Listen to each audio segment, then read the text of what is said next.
Hey guys, hi, welcome back to my channel. It's me, Steven. Welcome to Detroit. Yay. You guys have given me lots of suggestions on what to do when I'm in Detroit. Unfortunately, a king size bed usually wins over most options. I think maybe when it's nicer weather, I'll do something outside the hotel, but it's still pretty chilly.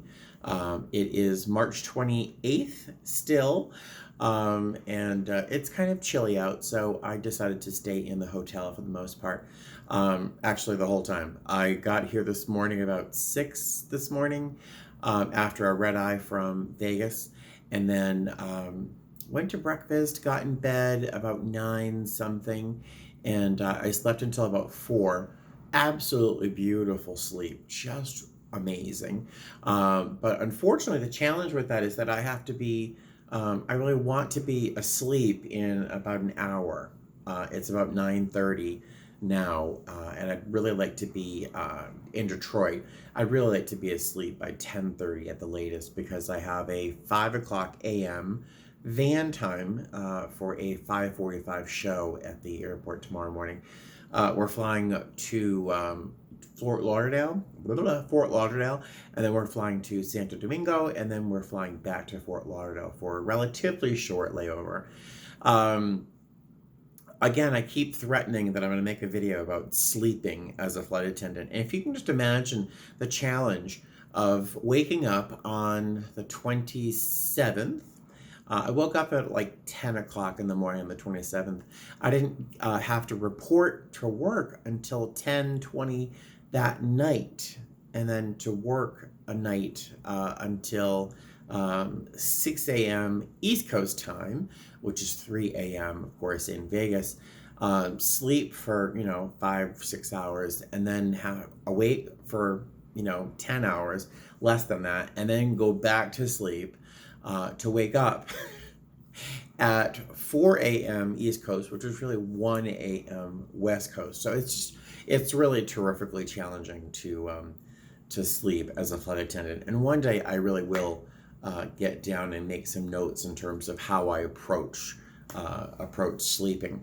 But what I really wanted to do today was, and how this is 2.5 minutes, and I still haven't told you what I was filming today. I wanted to do a quick question and answer video. It's been a little while since I've done one, and in the past couple of days I've received a couple really great questions, and I thought I would approach some of those questions. So let's get to it, shall we? All right, so does one's test scores, first question, does one's test scores and class rank have any bearing on the base choices and assignments? Well, I'll approach that first in terms of your class rank. Class rank doesn't really, and this is my experience with my airline, and I think it's pretty much the same across the board for most airlines, if not all. But class rank wouldn't have anything to do with your test scores. And I encourage anyone who's going to in-flight training to not stress about your test scores. You don't have to get hundreds on every test. No one's going to be impressed that you got hundreds in all of your tests except for yourself and your mom. Everyone, as long as you get a 90 or better on your tests in my airline, you're going to pass, and that's all that matters. So don't freak out about not getting 100 on all of your tests. At one point in our past, like 4 or 5 years ago, you had to pass with 80s on everything because I guess we needed more warm bodies. But now it's 90% on everything or better. So don't stress. But so your test scores don't determine your class rank. In my airline, it is your social security number. So I believe it's your lower your social security number is, the higher your class seniority is. For some reason, I think there must be 1 or 2 airlines out there that determine your class seniority by your age. I think I'd rather just the random nature of your social. Of course, being as old as I am, I think maybe it would have been nice if they chose seniority by age, because I was probably one of the top 3 in terms of age in my class. And does class rank or class seniority have anything to do with your base choice or where you're based or what you're assigned. No. So your class rank or your class seniority has nothing to do with where you're based. You're typically, in my airline at least, you know where you're going to be based before you even go to training, which is a real blessing. So typically, when we have a hiring event, it is for a particular base or two or three. When I went to my hiring event, we were doing a lot of hiring, and we were hiring for Fort Lauderdale, Las Vegas, Chicago, Detroit, and Dallas. I mean, we needed flight attendants left and right. Just in this past December, we opened a base in Orlando, and so we pretty much stopped hiring for other bases, filling in here and there for some spots that were open, but really focusing more on the Orlando base. And so if you were hired in the last few hiring events, chances are you're going to Orlando. We recently did change the rules, which is really great about transferring bases. In the past, you had to wait 6 months to transfer to any of our bases. Now you can just transfer whenever you'd like, as long as there's an open spot and your seniority holds that the transfer, because someone who's more senior to you would get that transfer request awarded before you would if you're more junior. So I guess the easy answer is no, your class rank or class seniority, if that's what you're suggesting. It doesn't have anything to do with your base choices or your assignments. It is whatever the company needs. So you go where they need you to go. And for some people, that's a no-go. If you want to be based in Fort Lauderdale and you want nowhere else, it's going to be a tough road with my airline at least. So I would suggest just applying, getting the job, passing training, and wherever you land, get a crash pad, and then apply for a transfer as soon as you can. All right, so next question. Do I help people write or edit resumes? No, unfortunately not. It's flattering, but I've been asked by a number of people over the past year or so if I would help them with their resumes. And I would love to be the good guy and say, yes, I'll help you. But that's not my job. I'm not a professional resume writer, editor, anything. Clearly, if you've watched my videos, I don't know how to edit anything. So I do know like some keywords and maybe potentially key phrases I would insert into some resumes, or maybe how to, use certain words, but you could find all that information easy enough using Google. You wouldn't need me. So yeah, I don't do that. There are other professional services that help with resume writing, where I'm sure they could help you edit or guide your resume through the lens and prism of a flight attendant, but that's not me. The only person I kind of know who does that is Abby over on Flight Attendant Career Connections. She does it. I don't know what her qualifications are, aside from having been a flight attendant, but she does it, and people seem to appreciate her services, so I look into that. Personally, on a side note, and this isn't to judge, but I guess I am, I don't know if I want a flight attendant to edit my resume, honestly. I want a professional person who knows how to do this sort of thing, not just a person who knows how to perform safety, equipment checks on an airplane. We may know particular phrases and words that might catch the ear of a recruiter, but would we be best able to craft a document that would be best to highlight your skills and abilities and history? I don't know. It's not my expertise. So there you go. Really long answer on a simple question. I'm sorry. No surprise there though, right? Have I been asked to do a sponsored video? Yeah, well, sort of. There is one company that has, they sent me an email saying, asking me to please look at their product line. They sell bags. They make different kinds of backpacks, messenger bags, purses, that kind of thing. They asked me to look at their product line, to select a bag, and then to potentially film a video well, they would ask me to film a video about the bag, a review. And they left it fairly neutral. They didn't ask me to say anything nice or positive. But I said, thank you very much, but no, I do appreciate the offer. I'm very flattered that you even noticed my channel existed, but thank you, no. And I said that because from looking at their product online and they have a very large presence on Amazon, that I just wasn't interested in their product. I didn't like the look of it, the style, the aesthetic. I didn't like the materials that were being used, and the advertising, the imagery, all seemed really kind of artificial in terms of the way it was all presented. And so I said no. And I'm not quite sure how I feel. I was about to lie to you. I do know how I feel about sponsored videos. There's a moment where I'm watching a video from like Any Made in Japan or Fly with Stella or any number of videos. Even one of my favorites, who is actually a coworker of mine, and I adore her to no end. I watch every one of her videos, even if it's just about baby stuff or cleaning. I watch her videos. But wonderful Allie, she is a coworker of mine, based in Dallas, but she does the occasional sponsored video. And when I hear sponsored video, there's a part of me that kind of tunes out a little bit, because I don't doubt their genuine feelings that they have about the product, but I do kind of question whether or not their opinion is based on the fact that they were paid for the presentation of their product, or at least, I don't know. So maybe if I did get an offer that I appreciated more in terms of sponsorship, I would maybe have a better understanding of their motivation. Is this making any sense? I'd love to understand their motivation besides financial, for doing a sponsored video. Do they really love the product?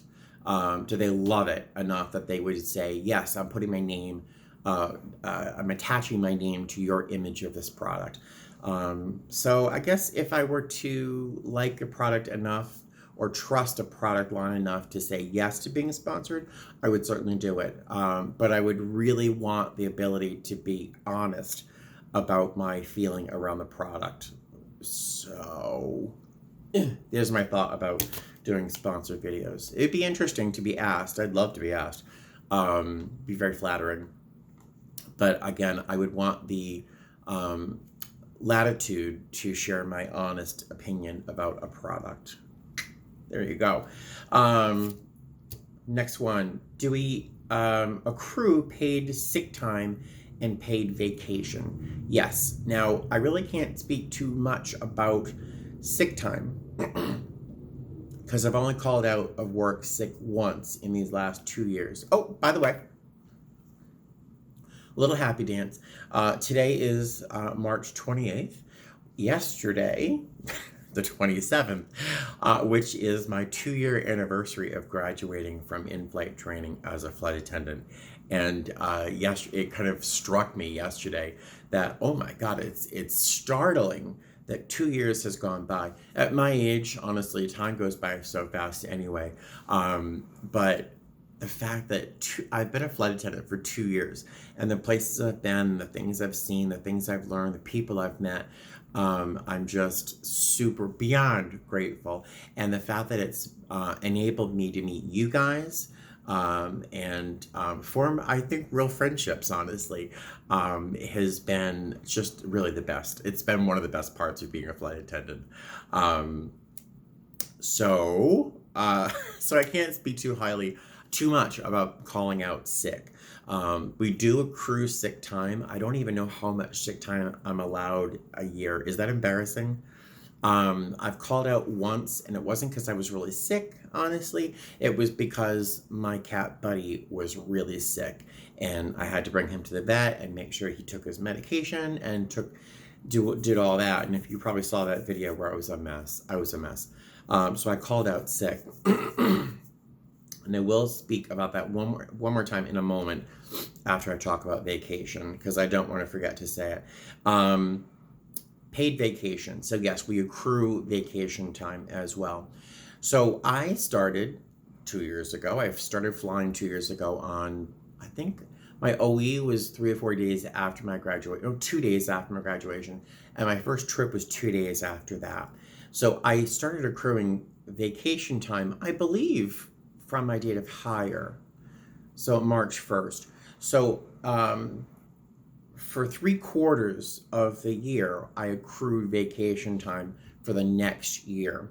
Now, we're allowed, I believe, 1 week that first year, you accrue the time. So if I had started on January 1st, I would have accrued vacation time for the whole year. But because I started a quarter of the way into the year, I only accrued a certain number of hours. So for me, that was 23 hours of vacation time.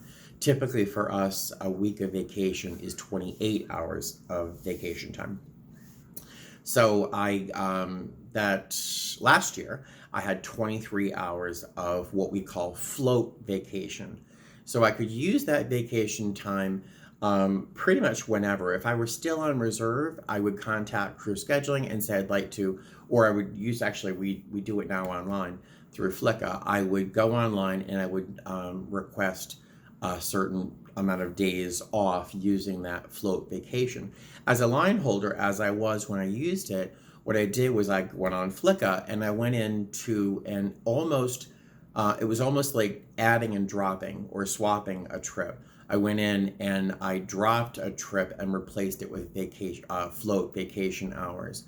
So I think I probably still had a couple hours left over that rotated into this year as well. Now, because I worked a whole complete year last year, and now I'm in my second year, I'm actually technically in my third year. I don't know. But I have 2 weeks of vacation now. So we have the choice. We have two choices for vacation. We could select 1 week of vacation and 1 week of of 1 week of float vacation. So I would have a scheduled, I bid for it like I do a trip. I bid for a week of vacation. That was last week. And then I have another 28 hours of float vacation, which I could use at any point in this year. And I believe I can roll those over into next year if I don't use them. I do want to try and use it if I can financially swing it. I'm going to try and work pretty hard this summer because I want to go on a vacation, a cruise, honestly, in November.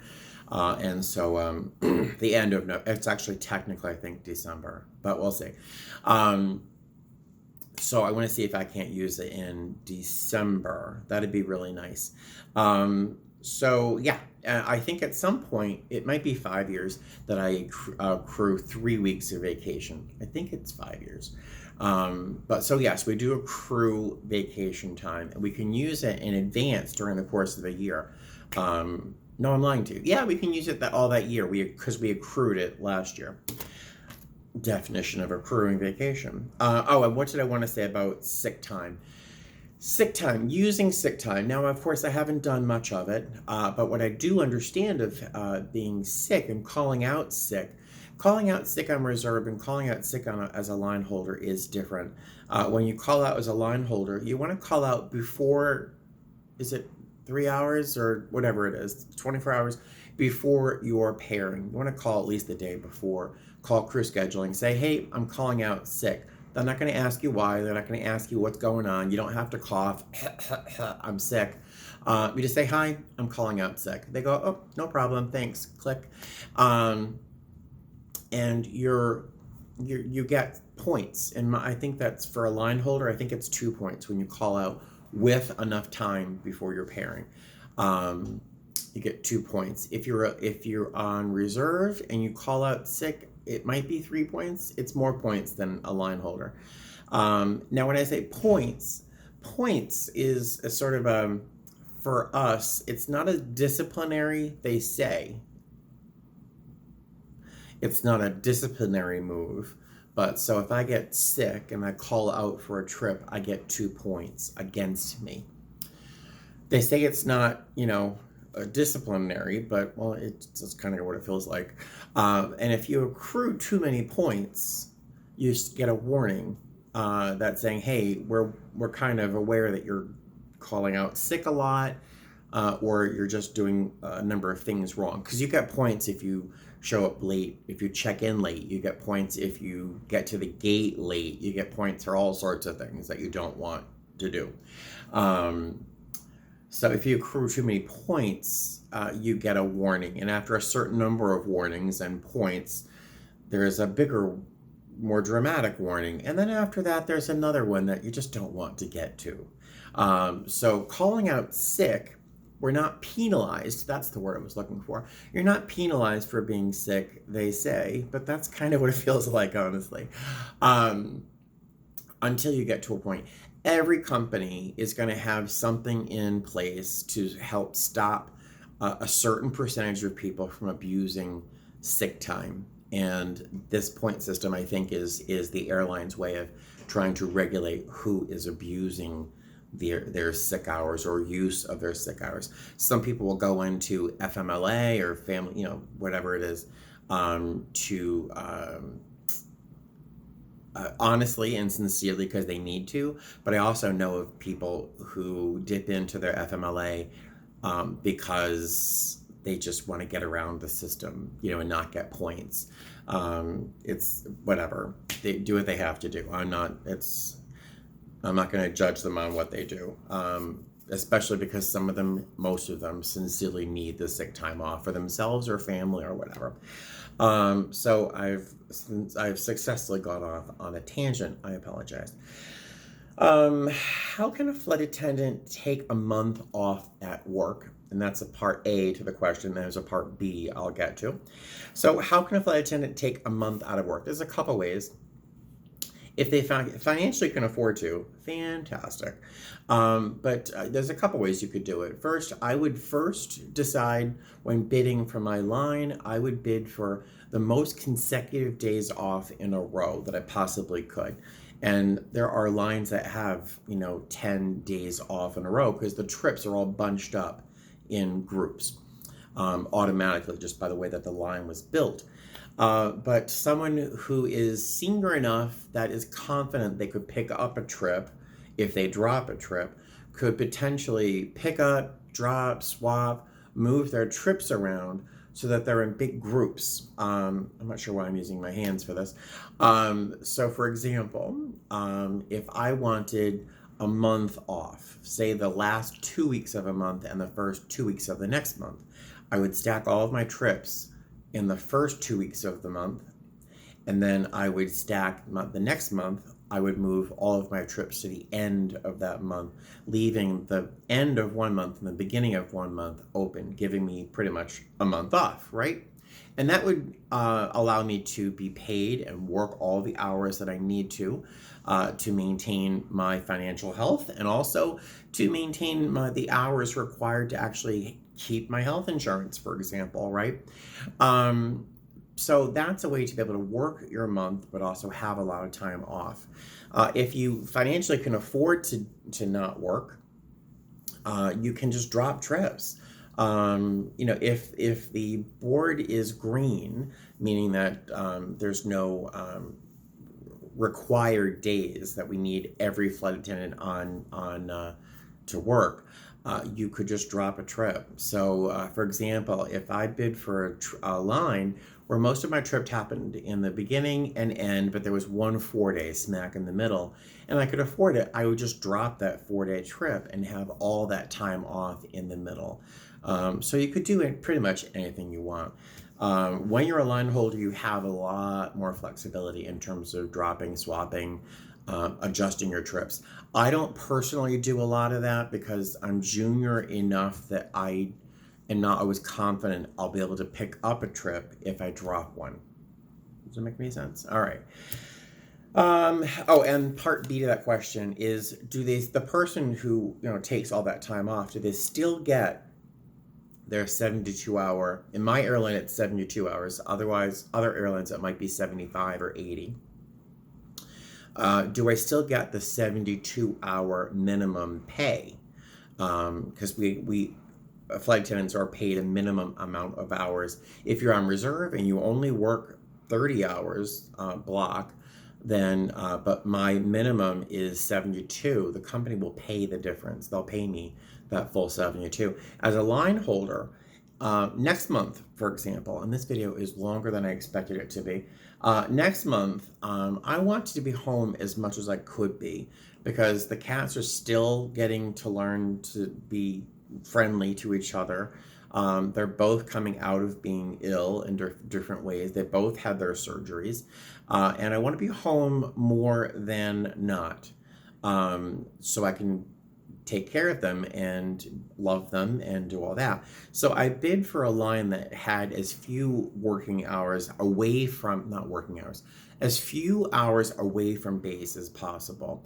Now, if I were senior, really senior, I would be able to get a high credit line with the same number of hours away from base. But I'm not that senior, and I did get a line that fit my needs in that I'm only working a line that has 62, almost 63 hours blocked, but it's accredited at 72 hours. So I'm being paid for 72, but I'm only going to be working like 63. I'm still away from base a fair amount, but less than with other lines. But say if I drop a trip in order to stay home with the cats, I'm not going to be paid the full 72 hours because I made the choice to drop a trip. If I were only scheduled 63 hours as I am, I'm still going to be paid for 72. But if I were scheduled to work 72 and I dropped 10, I'd only be paid for 62. Does that make any sense? I hope so. The last question, I guess, because this is running on 27 minutes, is when do we get per diem? The word per diem or phrase per diem is dropped a lot. And I think that it's defined fairly often, but somehow it seems sort of slippery in the mind as to what per diem is. Per diem is sort of an ancillary form of income, I think, really. So we are paid for each credit hour, for every block hour, I should say, or credit, I should say. So we're paid for each credit hour that we work or that we're credited for deadheading or vacation, whatever. Per diem is a different income. So we get per diem for every hour we're away from base during a trip. For example, next month, I'm looking at this, my longest trip next month, and I don't want to do this trip because I'm away from home for a long time. This next trip, I'm away from base for 82 hours. For me, that's a long time. We have some trips that you're gone for 92 hours. But I'm getting paid or credit for 22 and a half hours. So I'm being paid for 22 and a half hours, but I'm going to get per diem for the entire 82 that I'm gone. And for my airline, I think as of right now, I think per diem is $2.31. So $2.31 for every hour, multiply that by 82, is what I'll get on top of my hourly pay for that trip. Now that's fantastic, only because it doesn't sound like a tremendous amount of money, but it does add up over the course of a year. If you go back and watch my last video about how much a flight attendant makes, I have 2 of those videos. I made last year about $5,000 in per diem, and that's not taxable. That was not taxable. The tax codes have changed, and this whole administration has kind of gutted. People seem to be paying a lot more in taxes these days. But per diem for stuff that's not a turn is not taxable at the moment. I don't know if you can hear it, but a whole bunch of girls are screaming on the other side of this wall, and I'm a little irritated already because I have to get in bed in about 20 minutes. Thank God for earplugs. So per diem is for from the minute that door closes, for the aircraft door closes and we're about to take off, to the time that we get back into base and our duty period's over, we are accumulating per diem. So that is when we get paid for per diem. And the last question, because this video is now exactly a half hour long, I have been getting through every form is, how is Eleanor? Real quick, she is good. I just got test results back today from the vet. They called and said that she tested negative for parasites. I was kind of hoping, I know that sounds weird, I was kind of hoping she got tested positive for some sort of parasite, because her belly is super distended. She's very, very distended. And that could be because of her diet, her change in diet. You know, she was a stray cat her entire life. So it might be because of her new diet. I should probably look into what kind of sort of cat food the vet might offer or suggest. But she's pooping better. She's making great strides in terms of how she's pooping, which is going to help, I think, with her belly. She is at home with Buddy. Can you hear that? I'm going to have to put on my big boy pants and go over there in a few minutes and knock on the door, smiling, saying, "Hi guys, could you keep it down?" Because I suspect they're flight attendants. But she's at home right now with Buddy in the apartment. I'm gone for 2.5 days. So I'm kind of crossing my fingers that the apocalypse hasn't happened when I get back, because Buddy is no longer intact. He has had his little surgery, but he still thinks and behaves as if he has not. And Eleanor just had her surgery probably 2.5 weeks ago. So I'm hoping she's not setting off any pheromones or anything to get Buddy all upright, whatever. But I think they're going to be okay. They behaved well enough when I was in the apartment, so I'm hoping that they're behaving when I'm not there. We shall see on Saturday morning when I get home. So there you go. So there's a little question and answer. I did mean it to be a little bit shorter than this. Some of you will celebrate because you like longer videos. Some of you, I do apologize. Thanks very much for watching. And if you have any other questions I haven't answered recently, feel free to drop them in the comment section below. And now I'm going to put on my big boy pants, go over and knock on a door gently and smile and say, hi guys, I have a 4 a.m. wake up time. Could you please just kind of keep it down, because you're really making me mad. All right, you guys have a good night. I'll talk to you soon. Fly safe. Bye.